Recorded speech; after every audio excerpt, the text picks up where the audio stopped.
Você nunca quis aproveitar a oportunidade de ir para Marte em uma missão de colonização para ver com seus próprios olhos o 26 quilômetros de altura ou o monstruoso Vale Mariner de 11 quilômetros de profundidade. E como seria passar meio ano envolto em uma tempestade de poeira planetária impenetrável? Se essas perspectivas não te seduzem, ao menos imagine o que sentem os corpos de ferro dos robôs exploradores, que por vontade das agências espaciais acabaram na superfície do nosso vizinho enferrujado. Neste exato momento, Marte está sendo ativamente estudado por 2 veículos, Curiosity e Perseverance. Os demais ficaram para sempre presos nas dunas do planeta vermelho, agora reduzidos a sucata inútil. No entanto, apesar do estudo ativo de Marte, ainda não podemos responder de forma definitiva à pergunta se já existiu vida por lá. Talvez ela exista até hoje. Se sim, como ela pode ser? Para tentar responder a essas perguntas, vamos analisar as descobertas incomuns e únicas feitas pelos aparelhos mencionados. O que elas podem nos contar? Primeiro, vamos analisar as características do relevo marciano. Curiosity, por meio da perfuração de rochas sedimentares em Coratori Gameplay, em 2023 descobriu uma rede de pequenas fissuras. Isso serve como uma prova direta de que, em algum momento, o planeta foi um lugar bastante úmido. A rocha onde essas formações foram encontradas recebeu o nome de Ponters. Existem locais semelhantes na Terra?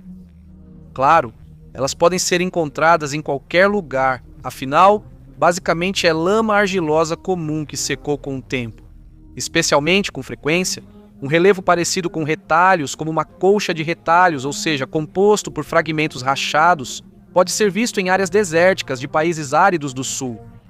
Que conclusões podem ser tiradas dessa descoberta? Absolutamente lógico. Onde há água, pode haver vida.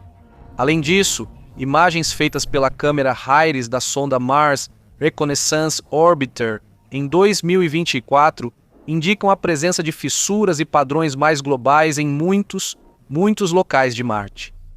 Os cientistas explicam isso pelo comportamento do gelo sob a crosta. Dependendo da estação, ele se expande ou se contrai, fazendo com que o solo rache e se divida em fragmentos. Mas há hipóteses que confirmam mudanças cíclicas no clima.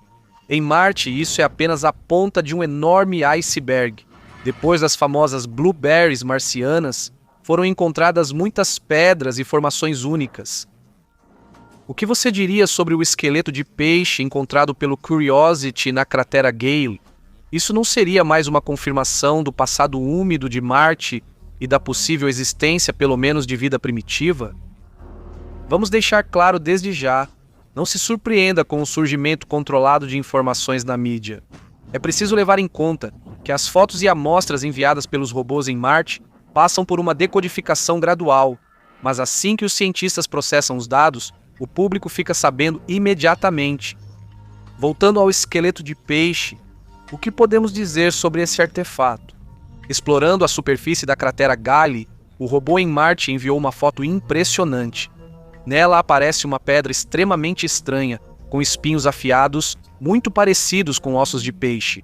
Se acrescentarmos a isso as conclusões de que muitos vales em Marte são leitos de antigos rios e as crateras mais profundas são bacias de lagos secos, o quebra-cabeça começa a se encaixar aos poucos. Como os astroarqueólogos qualificam a descoberta?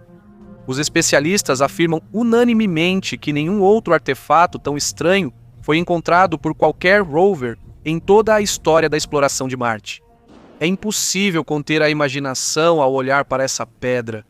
Para alguns, ela lembra um peixe fossilizado, outros veem galhos de pinheiro, e alguns afirmam que é um objeto artificial. Talvez seja um dragão que Daenerys, nascida da tormenta, não teve tempo de criar.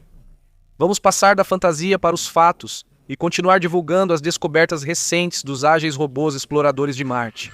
Existe entre elas alguma que indique indiretamente a presença de vida passada que um dia floresceu neste planeta? Podemos considerar como tais as moléculas orgânicas encontradas em amostras de depósitos argilosos, justamente aqueles que, muito provavelmente, se formaram na presença de água. Entre os compostos orgânicos encontrados pelo Curiosity, aliás, o Perseverance também encontrou semelhantes na cratera Jezero. Foram encontrados tiofenos, propano e benzeno, todos eles contendo carbono, que é a base da vida nas formas que conhecemos. Mas por que os cientistas não consideram essa descoberta uma prova 100% de que Marte já foi um planeta vivo? O fato é que matéria orgânica nem sempre significa vida. Ela também pode se formar como resultado de processos não biológicos. No entanto, essa descoberta prova que, há vários bilhões de anos, existiam na planeta vermelha condições químicas potencialmente adequadas para o surgimento da vida. As análises de quais amostras os cientistas aguardam ansiosamente são fragmentos de rocha obtidos pela perfuração do delta de um antigo rio, descobertos pelo robô Perseverance, na cratera Jezero. O aparelho coletou cerca de 20 amostras de solo, obtidas com a ajuda de uma mini broca que penetra apenas 6 centímetros abaixo da superfície de Marte. Mas esses testemunhos são inestimáveis para a ciência terrestre. Que descobertas sensacionais os astroarqueólogos esperam dessas amostras? Na cratera Jezero, existe uma área chamada Cachoeira Chiava. Foi exatamente de lá que essas amostras foram coletadas. Preliminarmente, foram encontrados carbonatos, sulfatos e outros depósitos nas rochas, que mais uma vez indicam um ambiente aquático em sua formação. Mas o mais importante são as moléculas orgânicas. O Perseverance está equipado com instrumentos inovadores que identificaram no solo estruturas que lembram muito vestígios de vida microbiana. Biologicamente, isso ainda não foi confirmado, e as amostras também não foram totalmente analisadas, então estamos aguardando resultados sensacionais. Na verdade, eles só vão aparecer daqui a alguns anos. Imagine que você está pilotando um rover em Marte. Quais sons acompanhariam sua missão? Seriam mais ou menos assim.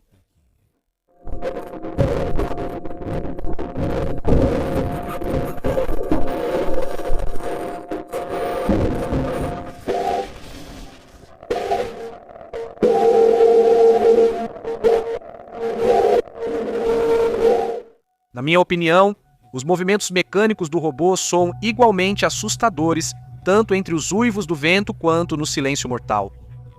Talvez você goste de passear à noite ou acampar, então você vai adorar a profissão de motorista de rover marciano. Afinal, no céu marciano você verá toda a diversidade da população estelar desta parte do universo. Afinal, nada vai atrapalhar a sua visão, como a constante poluição elétrica que existe na Terra. No entanto, nós nos distraímos com uma pausa romântica. Enquanto isso, vale lembrar quais outras descobertas dos robôs exploradores foram encontradas e qualificadas como sinais de possível vida no planeta. Em primeiro lugar, vale mencionar os casos que aconteceram com o robô Curiosity no verão de 2024. Certa vez, enquanto estudava o canal Geddes Valles na cratera Gali, o aparelho subiu em uma pedra que se partiu quando ele passou por cima. Dentro dela, havia cristais amarelo vivos de enxofre puro, e mais tarde ficou claro que todo o planalto estava coberto de pedras semelhantes. Por que essa é uma descoberta impressionante para os astrônomos? Para a formação de enxofre puro, são necessárias condições bastante específicas, como as bocas de vulcões ou fontes termais ferventes. Considerando o fato de que os equipamentos ainda registram terremotos em Marte, o passado vulcânico do planeta vermelho foi impressionante. Naquela época, a água provavelmente interagia ativamente com as rochas vulcânicas, resultando em uma abundância de depósitos de enxofre brilhantes. O que isso significa? O enxofre é um microelemento-chave envolvido na formação de aminoácidos que, por sua vez, são a base das proteínas das quais a vida baseada em carbono é composta. Não é à toa que nos sistemas hidrotermais da Terra frequentemente se observa uma atividade microbiana significativa. Ou seja, graças ao robô Perseverance, obtivemos mais uma prova de que Marte no passado não era tão desprovido de vida assim. Todas essas descobertas foram feitas anteriormente, mas existem amostras relativamente recentes encontradas no planeta vermelho e que estão planejadas para serem estudadas na Terra? Sim, existem e são, antes de tudo, a pedra de coral e os cristais de quartzo. Primeiro, vamos falar sobre a primeira. Recentemente, Curiosity descobriu uma estrutura muito estranha na superfície da cratera Gale.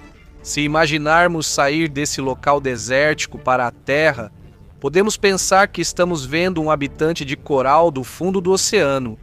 O diâmetro da pedra é de 2,5 centímetros e ela se formou há cerca de 1 bilhão de anos como resultado da evaporação de água com compostos mineralizados, deixando para trás estruturas cristalizadas curiosas. E quanto aos cristais de quartzo?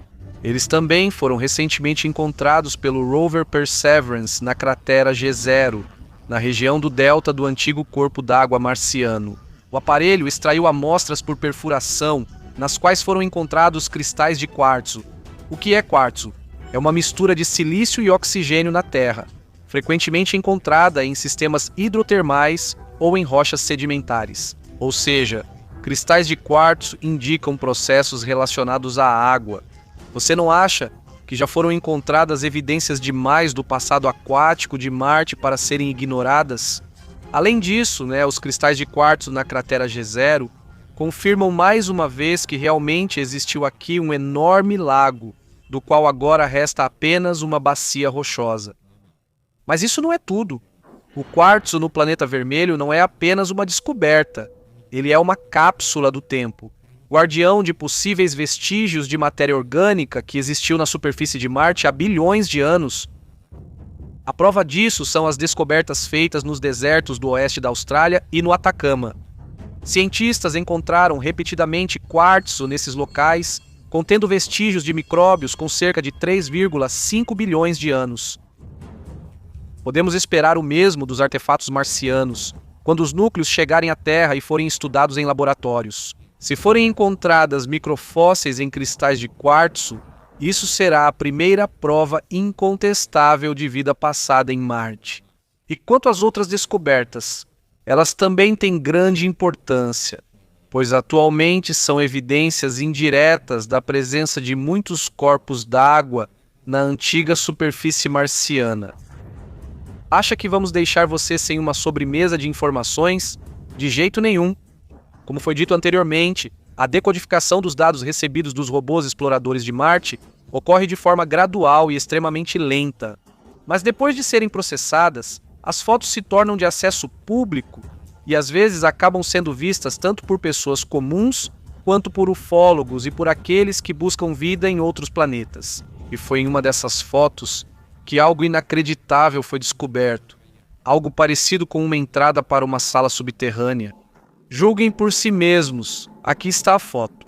Concordem, poucas pessoas interpretariam isso de outra forma. O interessante é que a proporção das dimensões mostrou ser idêntica aos parâmetros terrestres de estruturas semelhantes. Essa entrada se parece muito com aquelas que os turistas veem nas pirâmides do Egito. Ou seja, talvez tenha sido construída por seres de carne e osso. O primeiro a falar sobre isso foi Scott Waring, arqueólogo virtual e ufólogo que praticamente imediatamente anunciou ao mundo que uma entrada para uma tumba foi descoberta no frontão de Greenfield. Naturalmente, os cientistas imediatamente decidiram refutar essas hipóteses, relembrando a história da esfinge marciana. Na verdade, tudo isso foi gerado pela imaginação coletiva, pelo jogo de luz e sombra, além da pareidolia.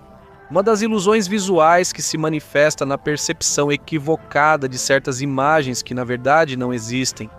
Se essa não é uma abertura artificial, então o que poderia ter criado uma entrada retangular tão perfeita?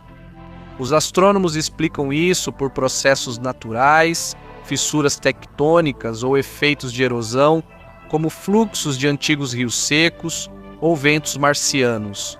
Essa suposição faz sentido, porque as rochas onde a suposta entrada foi encontrada são sedimentares, ou seja, se desgastam facilmente.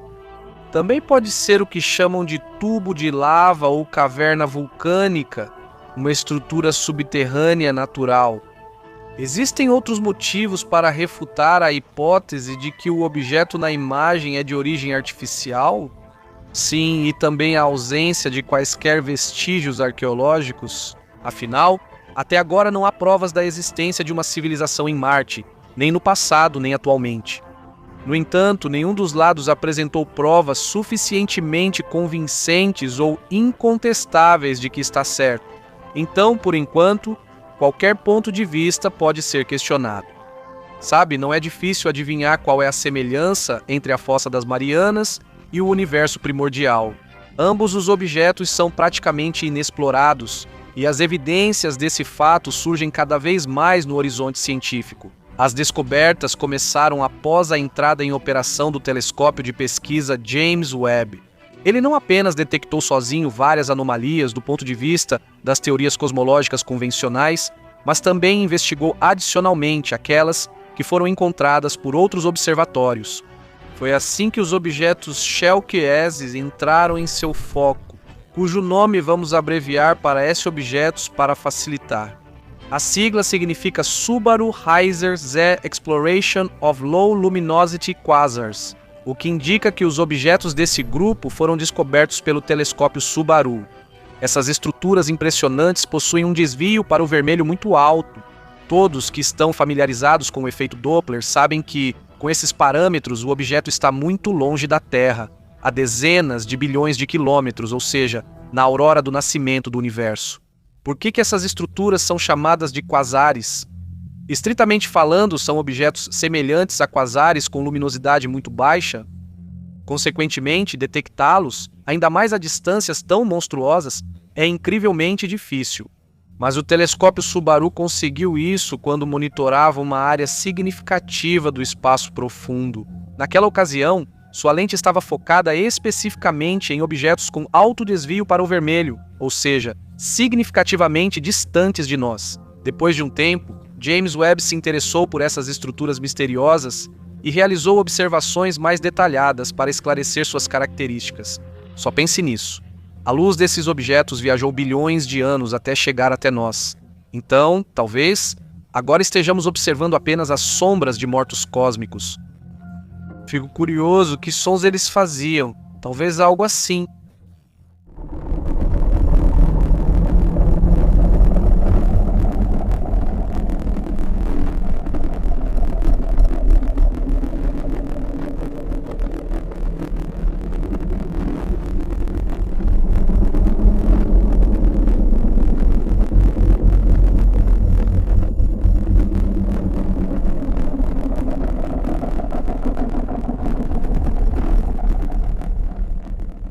Mas qual é o valor dessas pesquisas? Além do romantismo sombrio de estudar artefatos do espaço profundo, valores tão altos de desvio para o vermelho indicam que estruturas semelhantes a quasares se formaram quando o universo tinha menos de 1 bilhão de anos, o que, de acordo com a teoria do Big Bang, é impossível.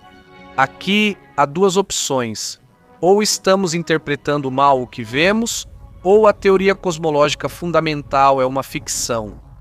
Outra característica marcante dos objetos S é a luminosidade muito baixa, o que pode indicar que nos centros dessas estruturas ou estão ocorrendo processos de formação estelar ou existem buracos negros supermassivos não muito ativos. A classificação dos aglomerados semelhantes a quasares também é dificultada pela complexidade e diversidade de suas características espectrais, além de seus tamanhos muito compactos. O que mais surpreende os astrofísicos ao estudar o universo é, em primeiro lugar, a natureza ambígua desses objetos. Como mencionamos anteriormente, eles apresentam características tanto de estrelas antigas quanto de buracos negros supermassivos ao mesmo tempo. O que confunde os cientistas? Os astrofísicos não entendem exatamente o que contribui para a luminosidade das estruturas semelhantes a quasares. Além disso, quando James Webb aprofundou o estudo do espectro desse objeto, foram descobertas assinaturas nunca antes vistas, absolutamente únicas, que exigem mais pesquisas. Além disso, a comunidade científica continua repetindo uma ideia que já cansou até mesmo as pessoas comuns. Dizem que nada do que foi descoberto pode estar localizado nesse lugar tão remoto. Mas negar a existência de objetos S no universo primitivo é como não acreditar nos próprios olhos, pois os fatos apresentados pelos telescópios Subaru e James Webb são teimosos e irrefutáveis. Quais pensamentos passam pela cabeça dos renomados cientistas? Quando eles folheiam enormes volumes de informações científicas relacionadas aos objetos S, muitos percebem a ligação deles com os enigmas cosmológicos descobertos anteriormente. Por exemplo, com estruturas chamadas de pequenos pontos vermelhos, ou Little Red Dots.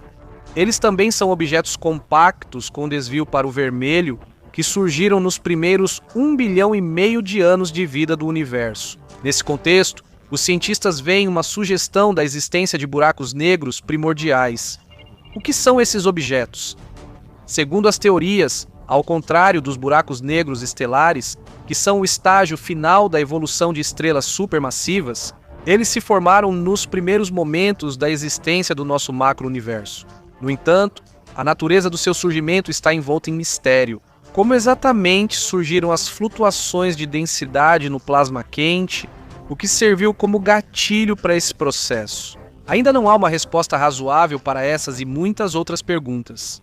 Atualmente, acredita-se que o mecanismo de surgimento e formação dos buracos negros primordiais seja mais ou menos assim. No universo primitivo, a densidade da matéria era incrivelmente alta, mas ao mesmo tempo não era uniforme. Como o universo começou a se expandir logo após a explosão, as flutuações quânticas aumentaram significativamente e podiam criar regiões onde a densidade da matéria era monstruosamente alta. Assim, quando ela ultrapassava o limite crítico, o tecido do espaço simplesmente colapsava sob a ação da própria gravidade. É assim que, de acordo com as hipóteses modernas, surgiam os buracos primordiais sem a participação de estrelas massivas. Quais são as massas dos buracos negros primordiais? Acredita-se que elas poderiam variar de massas semelhantes à da Lua ou da Terra até milhões de vezes a massa do Sol. Tudo dependia das condições de formação dos objetos. Talvez até existissem buracos negros com massas de bilhões de sóis, mas tudo isso são apenas suposições, pois ainda não foram apresentadas evidências óbvias. Vamos voltar aos objetos S. Como eles podem estar relacionados com os buracos negros primordiais e outras anomalias surpreendentes do universo?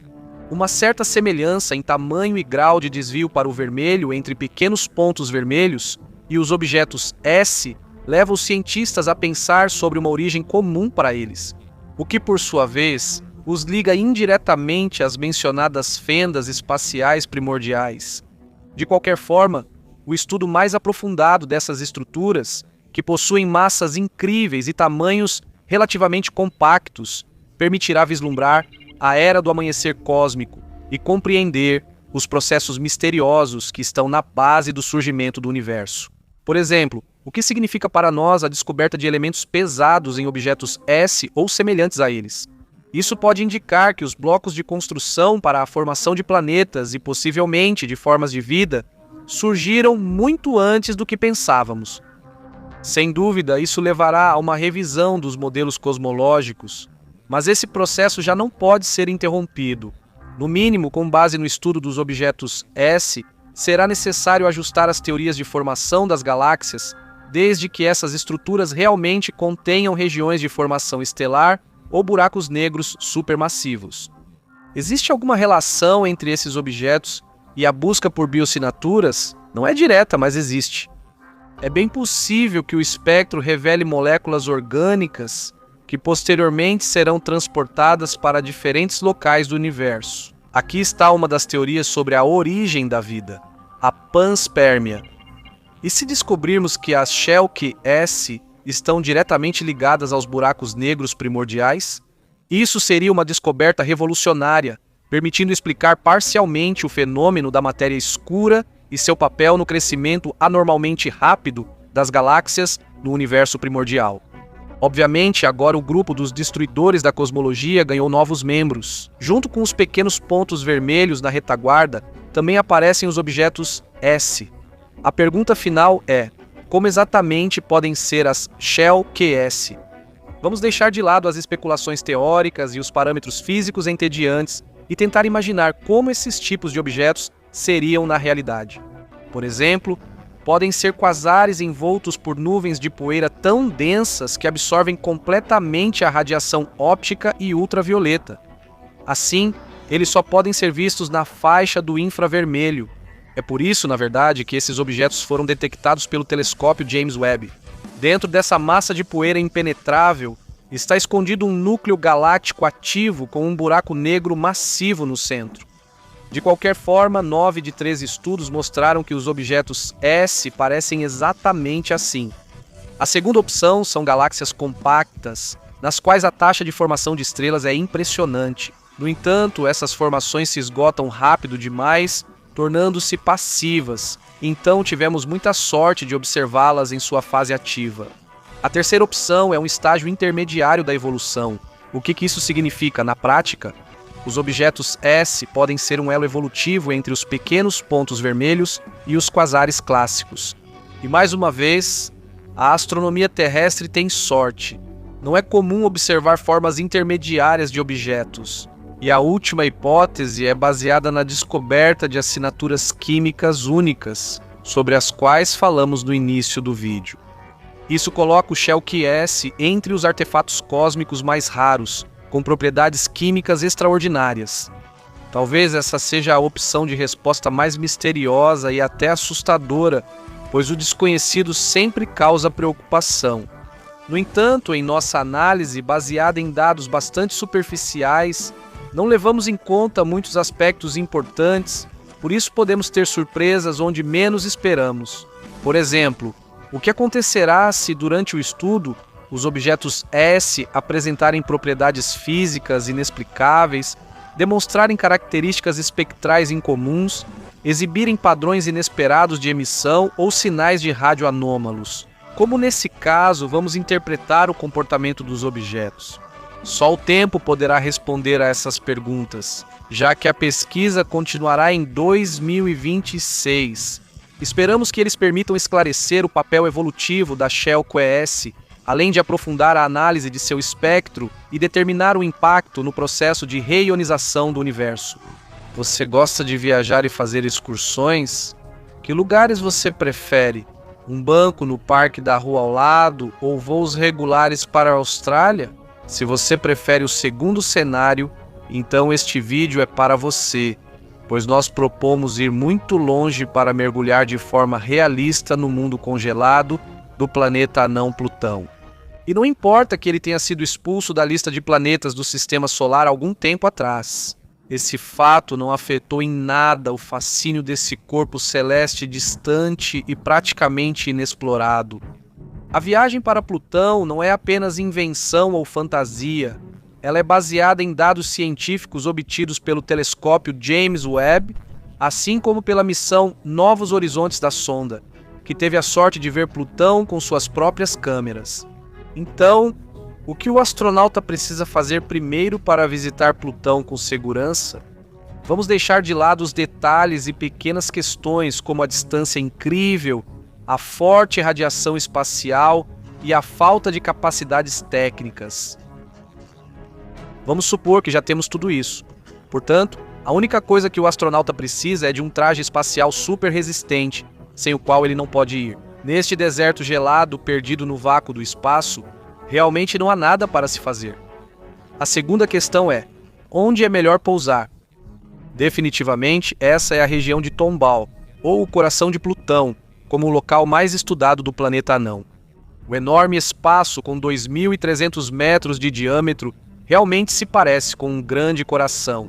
A região é limitada por duas cadeias de montanhas geladas, Norgay e Hillary, entre as quais fica a planície Sputnik. Na verdade, é uma plataforma perfeita para o pouso de um módulo, pois não há nenhuma cratera ou irregularidade significativa nela. Mas antes de pousarmos, vamos fazer mais uma pergunta. Por que essa região é tão mais clara em comparação com outras áreas? Talvez esse tom tão brilhante esconda algum perigo para o visitante do planeta?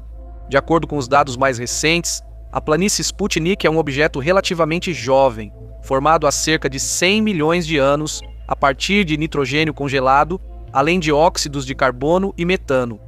Acredita-se que a planície Sputnik surgiu por meio de convecção ou expansão térmica. No entanto, de acordo com outra versão, ela é uma cratera de impacto muito antiga que foi gradualmente preenchida. Independentemente de como essa região se formou, ela é relativamente segura, por isso é lá que vamos pousar. O que um astronauta sentiria ao sair do módulo de pouso para a superfície de Plutão? As primeiras sensações provavelmente seriam semelhantes à euforia. Afinal, devido à gravidade extremamente baixa, que é apenas 6% da terrestre, o peso de uma pessoa nesse planeta anão seria 16 vezes menor. Ou seja, você seria capaz de saltar de 10 a 20 metros do chão sem impulso, como um gafanhoto bípede desajeitado. Em certo sentido, isso seria parecido com estar na Lua, só que sem o regolito incômodo e com saltos muito mais impressionantes. Afinal, nessas condições físicas, eles são algo entre a ausência de peso e o voo. Aliás, a descida até a superfície plutoniana também será muito suave e lenta. E se logo após o pouso seu traje espacial fosse danificado? As consequências seriam catastróficas. O sangue do astronauta ferveria imediatamente por causa da pressão muito baixa. Afinal, a atmosfera em Plutão é 1000 vezes mais rarefeita do que no topo do Everest, e sua pressão mal chega a 10 microbares, ou seja, praticamente não existe atmosfera no pequeno planeta abandonado nos confins do sistema solar. Na verdade, reina o vácuo por lá. E quanto à temperatura extremamente baixa, que segundo sondas e telescópios chega perto do zero absoluto, será que o astronauta não sentiria isso?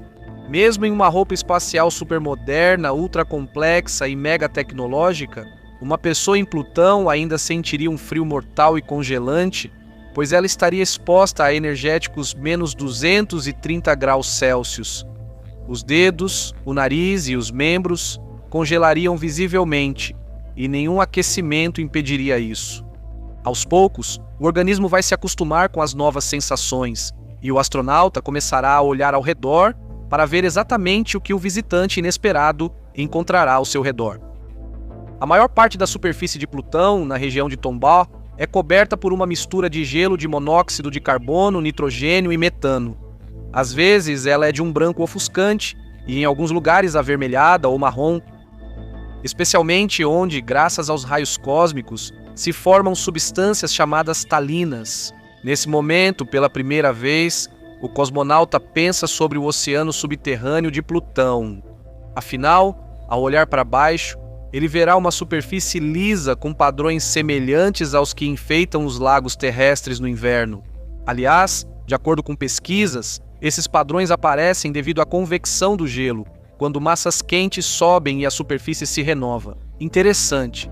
Será que no oceano subterrâneo de Plutão, cuja água deve ser relativamente quente, poderia surgir algum tipo de vida? Na superfície do corpo celeste, qualquer forma de vida é improvável devido ao frio extremo, à atmosfera quase inexistente e à radiação monstruosa. Mas no oceano subterrâneo, logo abaixo da superfície, pode haver vida, por analogia com um corpo d'água semelhante em Europa. Sob a crosta de Plutão, que tem cerca de 300 quilômetros de espessura, hipoteticamente existe um oceano composto de água líquida misturada com amônia, que atua como anticongelante. Que tipo de monstros poderiam existir lá? Lá provavelmente só poderiam viver extremófilos como nos gelos da Antártica. Além disso, formas de vida primitivas também podem ser encontradas nos criovulcões de Plutão, mas provavelmente apenas na forma de vírus resistentes ao frio ou organismos à base de silício, que não têm equivalentes na Terra. No entanto, isso são apenas teorias. Até o momento, nem a sonda Novos Horizontes nem o James Webb confirmaram qualquer sinal de vida em Plutão. Mas esquecemos dos sons. Será que eles podem ser ouvidos nesse deserto morto? Talvez em Plutão seja possível ouvir o uivo do vento.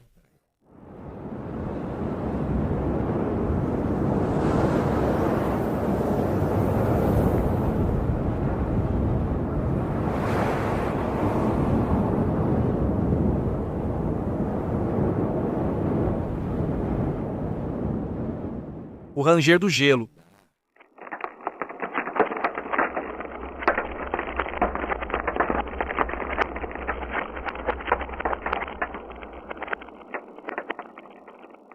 Ou o estalo quase imperceptível dos raios cósmicos, atravessando invisivelmente o espaço desprotegido pela atmosfera.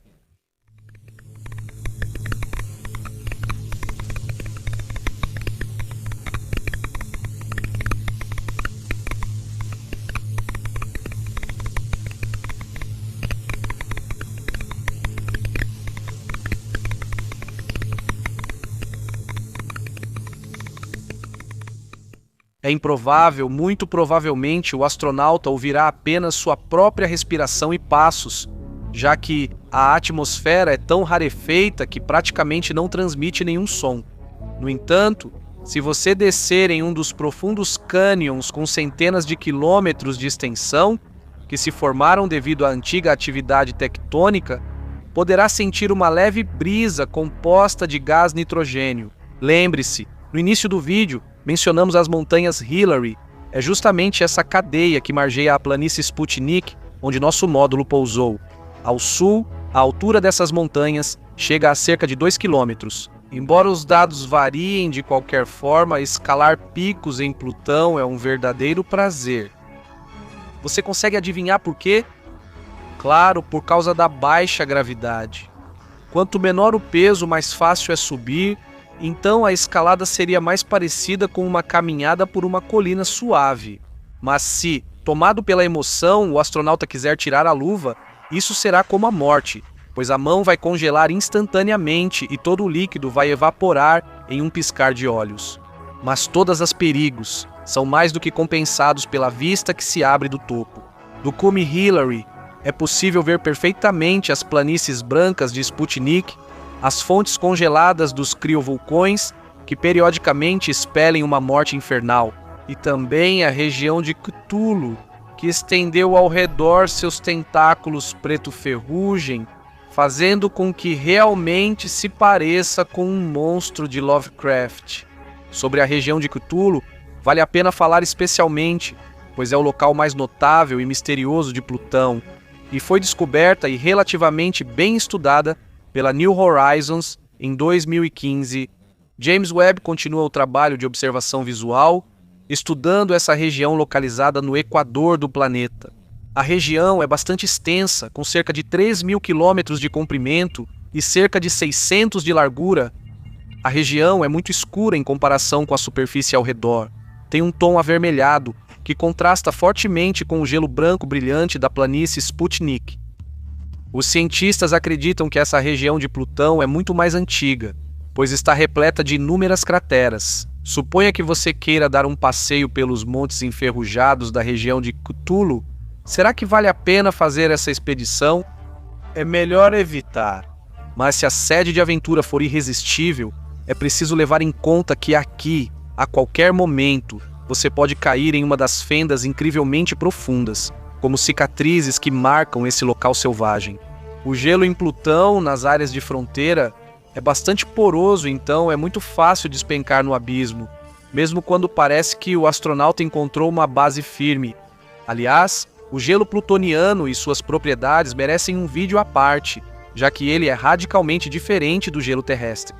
Por exemplo, muitas montanhas aqui são compostas exclusivamente de gelo de água, que, devido à sua alta densidade, é capaz de formar estruturas tão grandiosas, ao contrário das condições terrestres. Isso não é surpreendente, já que seu ponto de fusão é 0 graus Celsius, e em Plutão essa temperatura é inalcançável. Além disso, a planície Sputnik e a região Cthulhu contêm gelos de metano, nitrogênio e monóxido de carbono, que derretem a 180 a 200 graus Celsius ou menos. Além disso, ao caminhar pela região de Cthulhu, você pode de repente se encontrar à beira de uma cratera com mais de 10 quilômetros de diâmetro. É justamente aqui que, se você não prestar atenção à morte congelada, a superfície da paisagem se parece mais com a da Lua. Não gostaria de olhar para o céu de Plutão? Um astronauta certamente pensaria nisso quando seus olhos, mesmo protegidos por lentes especiais, refletoras de luz, ficassem extremamente cansados da paisagem monótona e do branco ofuscante, ocasionalmente interrompido por manchas de ferrugem. Mas os teimosos fatos científicos estão longe de ser românticos. O visitante, é claro, não verá nenhum céu azul sereno. Acima de sua cabeça haverá uma cúpula negra e impenetrável, salpicada por miríades de pontos dourados que não cintilam, mas brilham como feixes de um apontador a laser. A coroa desse esplendor é o disco da Via Láctea fluindo, a eternidade, como um rio composto por bilhões de estrelas, onde em algum lugar entre elas está perdido o nosso Sol, como um dos muitos pontos brilhantes no horizonte de Netuno. No entanto, existe uma característica que de certa forma aproxima Plutão e a Terra. é a névoa azulada, que ainda poderá ser observada no horizonte. De acordo com as informações da New Horizons, confirmadas por James Webb, a atmosfera de Plutão é composta por várias camadas, e isso cria o efeito de uma leve névoa azulada quando se olha para longe. Mas será que isso é tudo o que o astronauta verá no céu de Plutão? Não vamos esquecer da Lua Caronte, que paira sobre a superfície do planeta como um enorme bloco de pedra escura. A questão é que o satélite de Plutão no céu do planeta parece 14 vezes maior do que a nossa Lua. Por isso, até mesmo da superfície, é possível ver claramente os detalhes da paisagem, como crateras e a assustadora região de Mordor. Devido à rotação síncrona, Caronte nunca deixa o céu de Plutão, mas chega uma noite longa que dura 76 horas, ou pouco mais de 3 dias terrestres. No total, um dia plutoniano dura 6 dias terrestres, ou aproximadamente 153 horas. O ponto pálido, nosso Sol, a noite se esconde atrás do horizonte e o frio se torna completamente insuportável. O que fazer nesse momento? O astronauta terá que se mover rapidamente aos pulos até o módulo e se esconder dentro dele. Caso contrário, o visitante enfrentará uma morte dolorosa. Afinal, o traje espacial já está funcionando no limite. Nosso passeio virtual pela superfície do distante Plutão chegou ao fim. O astronauta sente cansaço, e não apenas físico devido ao frio e à atividade prolongada, mas também mental, por causa do isolamento absoluto em um ambiente estranho. O que você acha? Será que em breve será possível fazer uma viagem dessas? Quando veremos o mundo gelado de Plutão, cheio de mistérios antigos e um silêncio mortal, onde para notar o movimento das dunas de gelo seriam necessários milhões de anos? Compartilhe suas impressões, não se esqueça de se inscrever no nosso canal e preste atenção à data e à hora em que você encontrou este vídeo. Isso é muito importante e pode servir como um símbolo de eventos marcantes no futuro. Certifique-se de anotar a data e a hora para depois verificar o que esses números significam. Na vida, existem coincidências que determinam o nosso destino.